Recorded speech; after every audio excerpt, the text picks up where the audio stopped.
Shalom saudara. Hari ini kita akan sama-sama membahas tema doa Bapa kami dengan COVID-19. Saya ingin awali perenungan kita hari ini dengan pertanyaan seorang anak dalam pelayanan kami, yaitu, mengapa saya lahir dari Bapa yang jahat?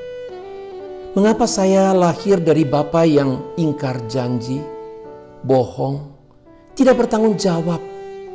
Mengapa saya lahir di tengah-tengah keluarga yang seperti itu?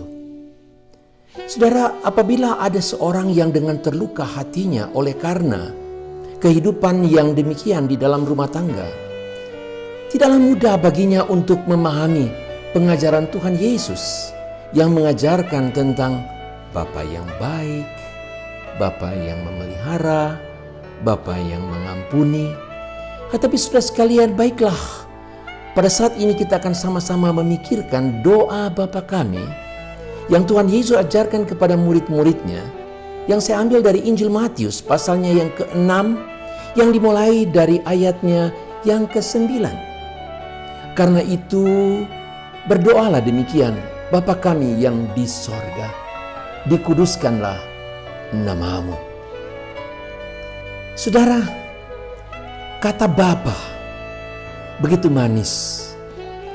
Namun apabila kita melihat ke belakang, saudara sekalian, Bapa yang dimaksudkan dalam konteks Matius pasal yang ke-6 ini adalah juga yang dapat disebutkan sebagai Bapa yang kecewa, Bapa yang sedih melihat akan anak-anaknya. Di dalam Matius pasal yang ke-6 ini, saudara sekalian, jelas sekali diawali dengan mengatakan tentang kemunafikan dalam soal melakukan kewajiban agama. Baik itu di dalam mempersembahkan persembahan, baik itu di dalam doa, maupun itu di dalam segala kewajiban agama seperti puasa dan lain sebagainya. Dan juga termasuk di dalam kehidupan. Kalau kita melihat di dalam perjanjian lama, saudara sekalian, bukankah hati kita tersentuh dari Yesaya pasal yang pertama, di mana Tuhan Allah yang adalah Bapa yang di sorga itu berseru, "Aku membesarkan anak-anak, tetapi mereka memberontak terhadap Aku." Saudara sekalian, itulah jeritan hati yang menyatakan suatu kesedihan, suatu kekecewaan. Sampai-sampai Tuhan Bapa di sorga itu berkata, "Dengarlah hai langit, perhatikanlah bumi." Bukan main membesarkan anak-anak, tetapi mereka memberontak kepadaku. Sudah sekian demikian juga kita dapati dalam kitab Maleaki. Bagaimana Nabi Maleaki menyebutkan dengan jelas keluhan daripada Bapa di sorga yang berkata, "Jikalau aku ini Bapa, di manakah hormatmu?" Maleaki menulis, saudara sekalian, keluhan dan jeritan daripada Bapa di sorga itu yang mengatakan, "Di manakah hormatmu?" Mengapa demikian? Karena pada waktu itu umat Tuhan mempersembahkan persembahan yang bercacat di hadapannya, menghina Tuhan dengan persembahan mereka. Pada saat yang sama juga mereka menghina Tuhan dalam kehidupan mereka, yang menganggap bahwa kehidupan ibadah itu adalah sia-sia. Di lain sisi lagi, saudara sekalian, jelas sekali mereka menipu Tuhan dengan segala berkat Tuhan yang Tuhan telah berikan, tetapi mereka memberikan persembahan tidak seperti yang Tuhan perintahkan kepada mereka. Itulah keluhan Bapa yang begitu merasakan sedih dan kecewa terhadap umatnya. Namun, saudara sekalian, betapa manis firman Tuhan menyapa kepada kita, saudara. Bapa yang kecewa, Bapa yang sedih itu, saudara. Dalam Mazmur diungkapkan kepada kita, saya ingin bacakan bagi saudara. Dalam Mazmur 103 di sana dikatakan, "Seperti Bapa sayang kepada anak-anaknya, demikianlah Tuhan sayang kepada orang-orang yang takut akan Dia." Dan sayangnya itu adalah diawali dengan Tuhan adalah penyayang dan pengasih. Tidak dilakukannya kepada kita setimpal dengan dosa kita. Sejauh timur dari barat, dijauhkannya daripada kita pelanggaran kita.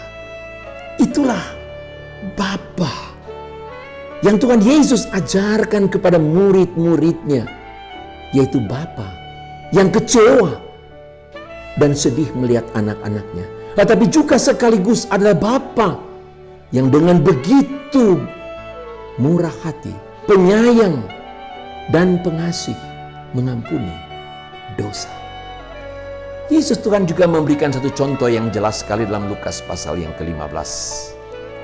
Bapa yang kita bisa bayangkan begitu sedih pada waktu anak itu akan meninggalkan dia, menjadi anak yang terhilang. Tetapi betapa kontrasnya Bapa yang kecewa, Bapa yang sedih itu oleh karena anaknya yang terhilang, begitu bersukacita pada waktu anaknya kembali ke pangkuan. Saudara, saya merasa yakin sekali COVID-19 ini adalah cara Tuhan atau izin Tuhan untuk memanggil anak-anaknya yang terhilang. Untuk memanggil pulang yang terhilang, yang telah meninggalkan Tuhan, yang tidak peduli dengan Tuhan. Tuhan memanggil kita yang telah menghina Dia, yang telah memberontak terhadap Dia. Tuhan memanggil kita yang terhilang karena tidak menghormati Dia. Dan Dia akan sangat bersukacita sebagai Bapa yang menerima anaknya yang terhilang. Saya merasa yakin COVID-19 ini adalah cara Tuhan untuk memulihkan ibadah-ibadah yang membuat Tuhan kecewa. Ibadah yang munafik, ibadah yang berpusat pada kepentingan diri, ibadah-ibadah yang berpusat kepada doa panjang-panjang yang mengelabui banyak orang, ibadah yang tidak memuliakan Tuhan. Tetapi saudara sekalian, dalam situasi seperti itu, Yesus kembali menekankan, mengajarkan doa kepada murid-muridnya, Bapa, Bapa kami yang di sorga. Satu keintiman yang luar biasa saudara sekalian dalam hubungan antara anak dan Bapa. Yesus mengajarkan itu untuk murid-muridnya bisa merasakan betapa manisnya keintiman yang Dia sendiri, Tuhan Yesus sendiri alami. Bukankah saudara sekalian kita mengerti keintiman itu pada waktu Tuhan Yesus berada di atas kayu salib? Dalam penderitaan yang paling dahsyat di atas kayu salib, Dia masih dapat berkata dengan mulutnya yang suci itu, Bapa, ampuni mereka. Penekanannya di sini, Bapa. Dalam derita, keintiman dengan Bapa tidak tergoyahkan.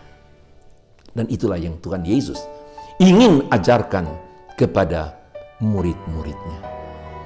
Supaya sungguh-sungguh murid-muridnya itu merasakan keintiman itu. Sekali lagi saudaraku, saya percaya bahwa Tuhan mengizinkan COVID-19 ini untuk menghadapi suatu apa yang disebut dengan the new normal. Yang saya mengerti itu sudah sekalian, di dalam iman percaya, itu berarti ada satu pembaharuan yang dimulai dengan kehidupan ibadah yang intim dengan Bapa.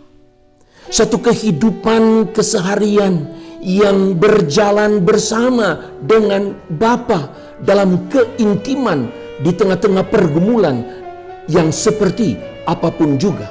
Itulah satu pembaharuan, suatu pemurnian kehidupan ibadah di dalam the new normal. Dan itu akan terintegrasi menjadi nyata daripada buah-buah kehidupan, yaitu buah-buah kehidupan yang disebutkan, dikuduskanlah kiranya namamu. Maksudnya di sini saudara sekalian, melalui kehidupan kita, maka banyak orang akan memuliakan Bapa yang di sorga. Dikuduskan dan namamu adalah menunjukkan bagaimana kehidupan kita menjadikan kemuliaan bagi Allah. Orang-orang memuliakan Bapa di sorga seperti perkataan Tuhan Yesus, melihat perbuatanmu yang baik, orang banyak akan memuliakan Bapamu yang di sorga. Saudara sekalian, kehidupan itulah yang Tuhan inginkan melalui COVID-19 ini. Kita masuk kepada the new normal, yaitu pembaharuan di dalam kehidupan. Disitulah terintegrasi saudara sekalian dengan jelas, yaitu bukan soal apa yang kita mau, tetapi kehendak Tuhan yang jadi dengan satu ungkapan, datanglah kerajaanmu, jadilah kehendakmu di bumi seperti di surga. Orang bilang corona itu sukar untuk dimusnahkan karena dia berbentuk crown. Tidak, saudara. Kerajaan itu adalah kerajaan Bapa. Tidak ada mahkota satupun yang tidak akan dilemparkan di bawah kakinya. Tidak ada satu kuasa apapun yang dapat kemudian menguasai kerajaannya. Corona bukan crown, bukan raja yang menguasai hidup kita. Tetapi datanglah kerajaanmu, jadilah kehendakmu, adalah satu pembaharuan kehidupan di mana kita menaruh hidup kita untuk, ya Tuhan, jadilah kehendakmu di bumi seperti di surga. Itu adalah satu pembaharuan. Karena itu saudara sekalian, marilah kita memasuki the new normal ini dengan meninggalkan segala kemunafikan ibadah, meninggalkan segala ketamakan dan kesombongan kita yang mendatangkan murka Allah. Tapi marilah dalam pertobatan seperti anak yang terhilang, kita kembali kepada Bapa dengan mengatakan kalimat, kata yang manis, Bapa, aku telah berdosa kepadamu. Bagi kita yang pernah begitu mengebu-gebu mengasihi Tuhan, the new normal memulihkan kita untuk marilah kita semakin lagi berkobar-kobar bagi Tuhan untuk kemuliaan nama Tuhan. Itulah saudara sekalian doa Bapa kami dengan COVID-19 yang kalau Tuhan berkenan kita akan melanjutkan pada part yang kedua. Tuhan memberkati kita.